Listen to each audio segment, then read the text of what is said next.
Welcome everybody to a look at a new Radiance Films release. It is number 115 in their collection, and it is Rosa La Rose, fille publique, also known as Rosa La Rose Public Girl, from 1986.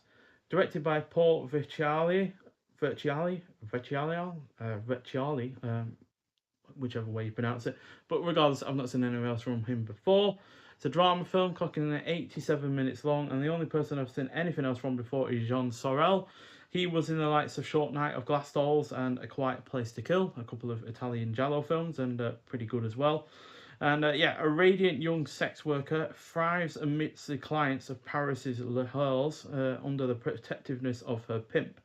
Her carefully balanced existence unravels when she meets a working class man and falls in love, forcing her to confront the emotional and social consequences of pursuing a different path. So, this was a thoroughly engaging effort that is extremely well acted and features a diverse array of characters who are all distinct from one another, meaning that even though a lot of the time the camera work is really rather quite fluid and moves between characters, you're never confused about who is who or what their motivations are or their characters are like. So that's really well done. The character interactions are also well written. The pacing is perfect. The cinematography is excellent. The production is solid. The score is great. And though this is stylish and features nudity, there is plenty of effective and well thought out themes to the plot to make this nowhere near as shallow as it could have been. So yeah, this is the third French film from Radiance Films this year that I'm going to give 5 out of 5. I was absolutely enthralled by this from beginning to end, and it's one of those few films where I didn't feel the need to eat or go on my phone or even get a drink or anything like that. I was just so captivated by it that it's just absolutely excelled at, hooking me from beginning to end, and yeah, just a generally excellent effort throughout in that regard. So yeah, the two other French films that I've given 5 out of 5 were part of the Hard Boiled box set, and they were Police Python 357 and Choice of Arms. I would say this is not as quite as up my alley as those two films because they are more, thrillers with action and such in them. But this is still a solid 5 out of 5, like I said, and yeah, comfortably in my top 10 for films that I've not seen this year, seen before this year. So yeah, really, really excellent and well done. And yeah, we have a booklet with this release as well as usual.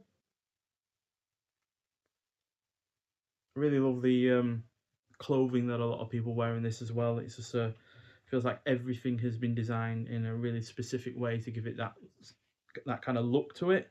In a lot of ways, it does look like a 1950s film in terms of the way that the colours look and such. But obviously, it's got that kind of 80s style, though that the kind of 80s dialogue and fashion sense and such. And inside this booklet, we've got your cast and your crew, and then we've got The Only Stage is the Street from 2025 by Marina Asciotti. Then we've got Paul, Rosa, and the Halls from 1986.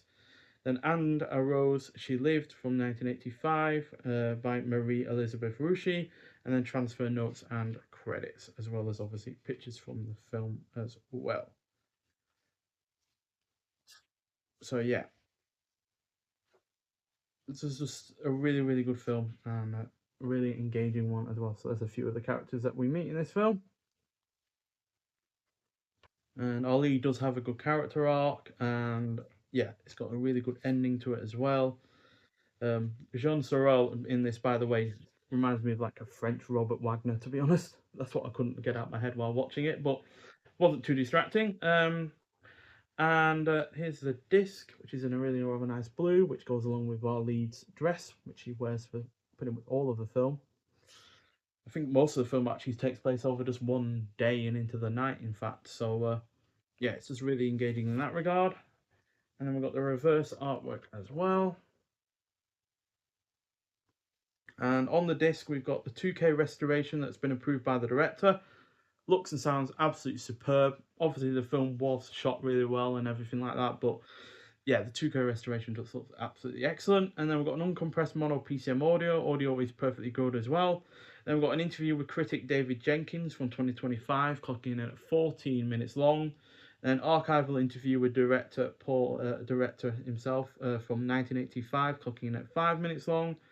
Then we've got an archival interview with actors Marianne Bassler and Jean Sorel from 1985, clocking in at 4 minutes long.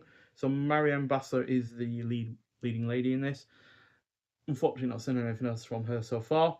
Then we've got newly improved English subtitle translation, and the reversible artwork, and the new booklet that I've shown you as well. So yeah, like I said, 5 out of 5, no question or shadow of a doubt about that whatsoever. Just because the tone is there and it was so engaging that I just couldn't keep my eyes off it. That yeah, that those two elements alone are just what really just sells a film for me. If the tone is right and it's keeping me engaged, then other elements, even if there are some elements to it that I might not totally agree with, they are ultimately falling by the wayside, and the positives do come to the fore as a result. So yeah, truly excellent film, and one that I highly recommend. And yeah, another French film from Radiance Films that has yeah, absolutely blown me away. So yeah, do highly recommend it if you haven't seen it already. But if you have seen this film before, I'd like to hear your thoughts on it. But nonetheless, thank you for watching, and I'll see you in the next one. Bye.